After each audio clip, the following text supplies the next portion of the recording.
Selamat malam Bapak, perkenalkan nama saya Reliata Bersilaban dari kelas Agribisnis A.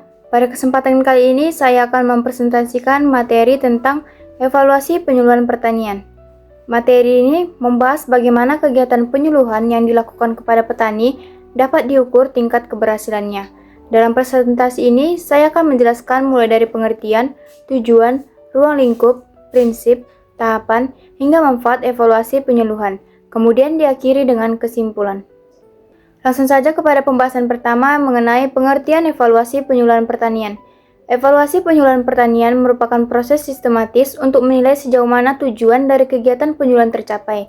Fokus utama dari evaluasi ini adalah melihat perubahan perilaku petani sebagai kelompok sasaran utama penyuluh.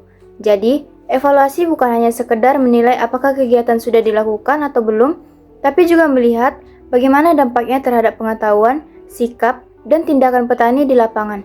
Proses evaluasi dilakukan melalui pengumpulan data, analisis hasil, dan penggunaan temuan untuk memperbaiki program di masa mendatang. Artinya, evaluasi tidak berhenti pada penilaian, tapi menjadi dasar untuk peningkatan kualitas penyuluhan berikutnya. Selanjutnya ada tujuan evaluasi penyuluhan. Tujuan dari evaluasi penyuluhan ada beberapa hal penting. Pertama, untuk mengukur sejauh mana terjadi perubahan perilaku petani, baik dalam pengetahuan, sikap, maupun tindakan setelah mengikuti kegiatan penyuluhan. Kedua, untuk menilai keefektifan metode atau pendekatan penyuluhan yang digunakan, apakah sudah tepat sasaran atau masih perlu diperbaiki. Ketiga, evaluasi juga bertujuan menyediakan data lapangan yang berguna untuk pengambilan keputusan dalam perencanaan program ke depan. Dan terakhir, evaluasi berfungsi sebagai alat akuntabilitas antara penyuluh, lembaga pembina, dan petani. Jadi, hasil evaluasi bisa dijadikan dasar untuk mengembangkan kebijakan penyuluhan yang lebih sesuai dengan kondisi nyata di lapangan.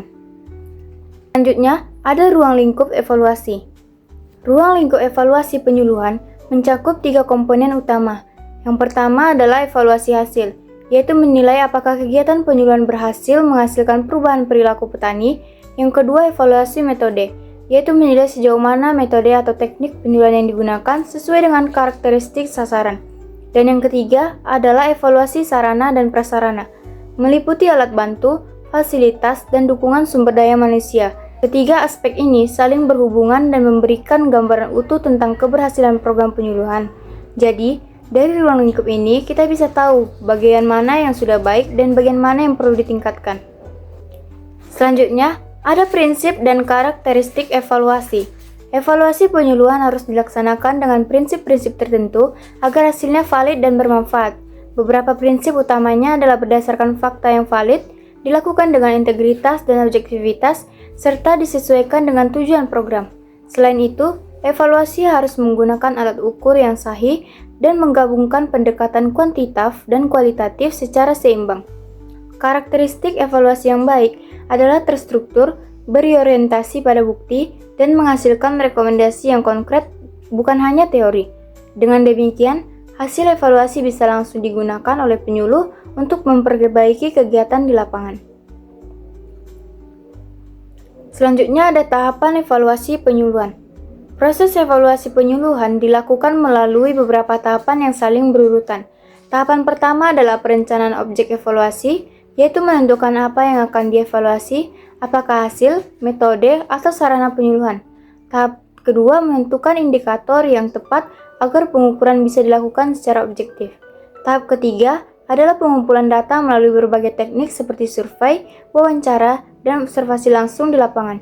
Selanjutnya dilakukan analisis data untuk menafsirkan hasilnya.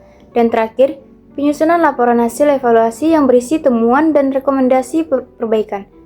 Setiap tahap penting agar evaluasi benar-benar memberikan gambaran akurat terhadap pelaksanaan penyuluhan. Selanjutnya ada manfaat evaluasi penyuluhan. Evaluasi penyuluhan memiliki manfaat yang besar. Pertama, dapat meningkatkan kualitas program penyuluhan baik dari segi metode, sarana, maupun sumber daya manusia. Kedua, evaluasi membantu penyusunan kebijakan penyuluhan yang lebih responsif terhadap kebutuhan petani di daerah.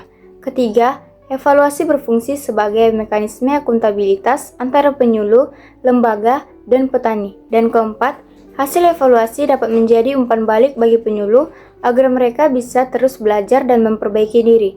Dengan kata lain, evaluasi bukan hanya menilai, tapi juga mengembangkan potensi dan profesionalisme penyuluh. Nah, di bagian referensi saya mencantumkan sumber utama dari buku Warahap dan Effendi tahun 2017 yang berjudul Evaluasi Penyuluhan Pertanian. Buku ini diterbitkan oleh Politeknik Pembangunan Pertanian Medan. Semua materi yang saya sampaikan bersumber dari literatur ini. Kesimpulan. Sebagai kesimpulan, evaluasi penyuluhan pertanian sangat penting untuk mengetahui sejauh mana kegiatan penyuluhan mencapai tujuannya. Evaluasi membantu kita melihat efektivitas metode, kualitas pelaksana, dan kecukupan sarana yang digunakan. Selain itu, hasil evaluasi menjadi dasar untuk memperbaiki program agar lebih tepat sasaran di masa depan. Jadi, evaluasi bukan sekedar menilai hasil, tetapi juga menjadi alat pengembangan dan pembelajaran bagi penyuluh dan petani. Demikianlah presentasi saya tentang evaluasi penyuluhan pertanian. Terima kasih atas perhatian teman-teman dan dosen pengampu.